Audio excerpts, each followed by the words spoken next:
Hey guys, it's time to set up my bullet journal for May. And May is quite widely known as merMAY, meaning there is a challenge going on for the whole month where you're supposed to draw or paint or whatever mermaids. There are already few lists of drawing prompts created, and I was hoping I could join the merMAY too, since I never did, but I don't know if I'll have time to participate. I surely want to draw at least few, but we'll see, can't promise anything for sure. Anyway, since I don't know if I join, I want to at least have a bullet journal in the team. My first idea was to create some kind of dark and vintage mermaid theme, and I was so excited about it, but by the time I was finally able to work on the journal, I somehow lost all the motivation and ideas and was not feeling it. But I think it might be interesting, so hopefully I'll get back to this theme in the future.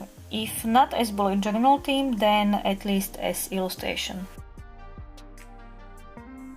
I still wanted to have mermaid theme for May, so I settled on more common and simple mermaid illustrations.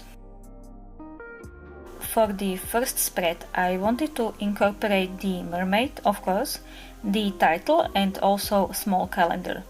After some fiddling around, I settled on placing text segment on the right and mermaid on the left. I intentionally made her tail bigger to fill out the page, and I also added corals in the bottom corners, and because it still looked plain, I added lots of bubbles around.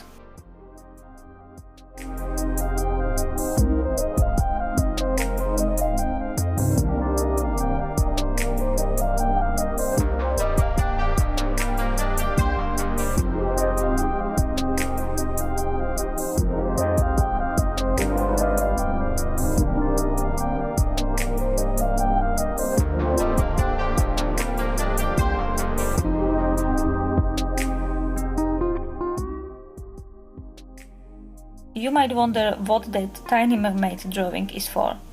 I wanted to have at least one more mermaid in the bullet journal, and I found for her this narrow space on one of the pages, so that's why.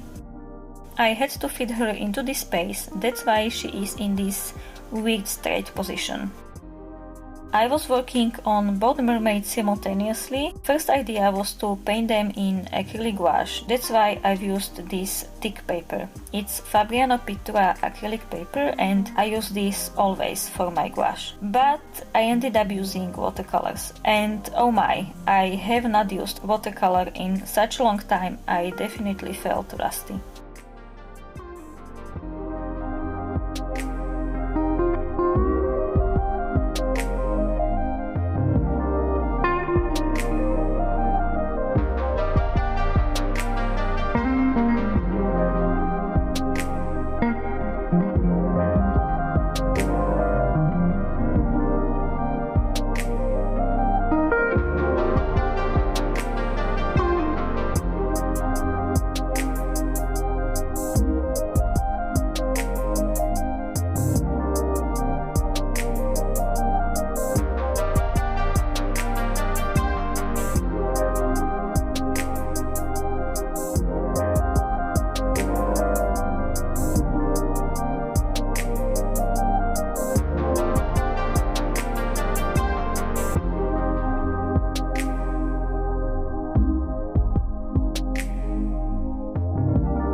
For all the finishing details I used acrylograph markers by Archer and Olive. They are quite impractical to use for the entire illustration. Believe me, I tried that. But they are perfect for the details and small doodles. And they are very opaque, so can be used on top of mostly anything. I was quite unhappy about the face of the green mermaid and was thinking quite a lot whether to just let it be or to fix it and how to fix it, because I am clearly terrible at drawing faces. And I decided to fix it, but you'll see that at the end of this video.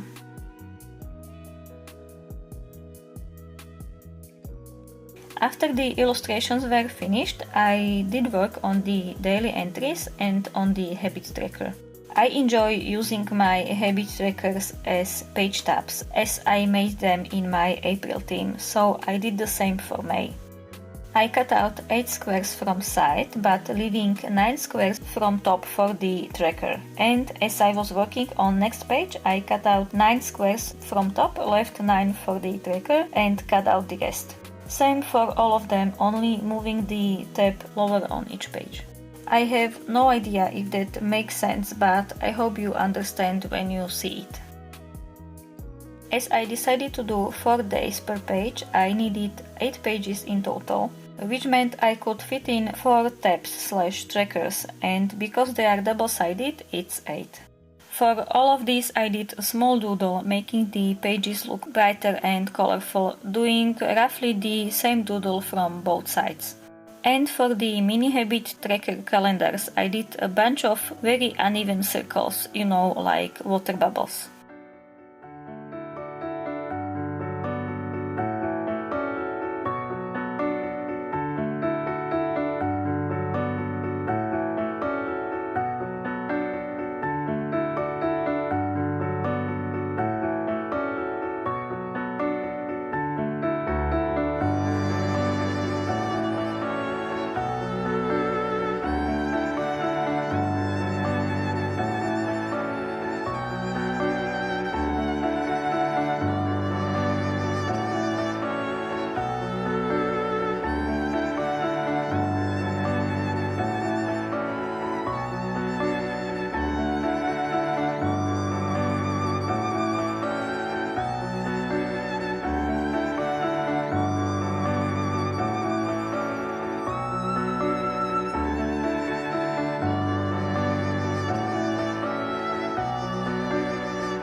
I did another doodle to the notes section and then I worked on my workout tracker, which takes up a whole page.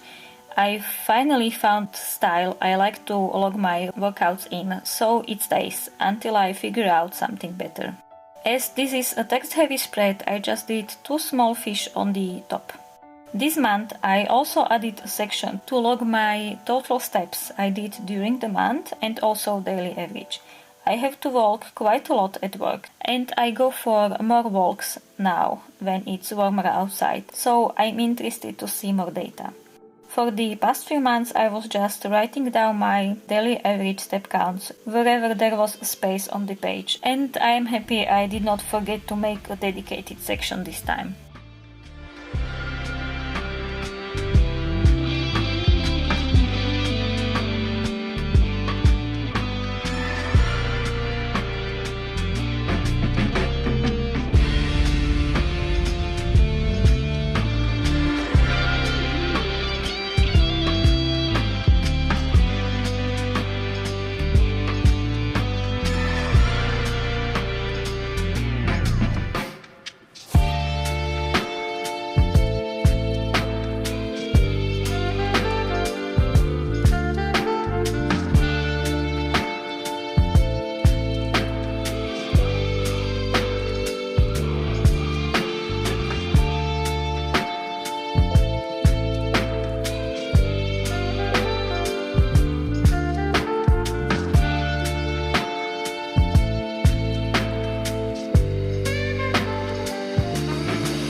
About the face of the mermaid. I had a late night painting session because I just couldn't stand it. At first I tried to cover it with flesh-toned acrylograph marker, but it was too dark comparing to the rest of her body. I planned to only raise her features and redraw them, but since this turned out to be a disaster, I then mixed similar flesh tone with acrylic gouache and covered her whole face and the rest of her body too. And it looks okay for what it is. It is just a journal and I am okay with having a blank-faced mermaid in it. So it is what it is. Thank you so much for watching. Hope you have an awesome day. See you next time. Bye.